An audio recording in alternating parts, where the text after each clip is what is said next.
Sabado ngayon, nakaschedule ako para maglinis ng bahay, kaya hindi naman ako lalabas, kaya maglalagay ako nitong kasoy cream. Itong kasoy cream ay pampaalis ng warts at ng skin tan. Meron na akong isa, dalawa, tatlo, apat na warts na nawala. And then recently lang nalaman ko na pwede rin pala siya sa acne. Kaya nga lang, ang awkward maglagay ng daytime kasi nga may work. So, nakakahiya maglakad-lakad, humarap sa mga tao ng may white-white na ganyan. Kaya, dahil hindi naman ako lalabas ngayon. Itong mga nandito, flat na yan. Last ano pa yan. Pero lagyan natin. Wala na siyang ano. Ang mga bago ko lang, 1, 2, 3. Ito pa wala na din. Dadatnan na naman kasi ako. Alam nyo kasi, mayroon akong PCOS at hormonal imbalance. 2 weeks bago ako datnan. Maglalabasan na yan. At hindi lang yan. Marami na akong pasa dito sa 1, 2, 3, 4. Yan ang mga signs na ano na ako. Bukod sa mga acnes,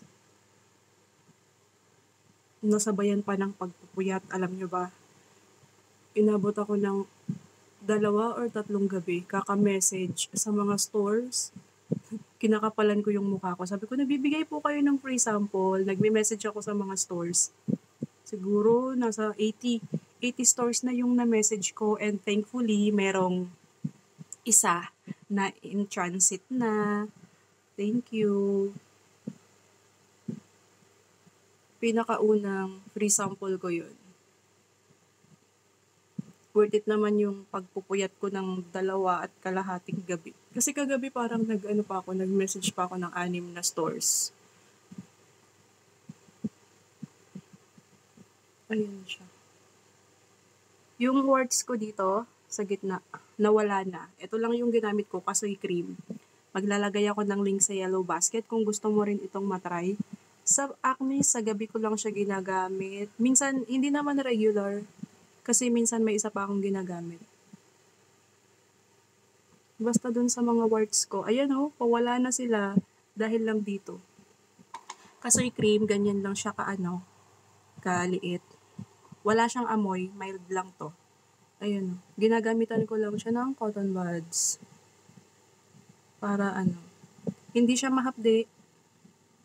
Wala siyang hapde. Ito lang naman yung may mga bago, tas ito. Yung dito, flat na yan. Kaya lang, mapula pa silang tingnan. Yan, puyat pa more, kaka-engage. Diba? Kaka-engage mo yan. Nagpuyat ka.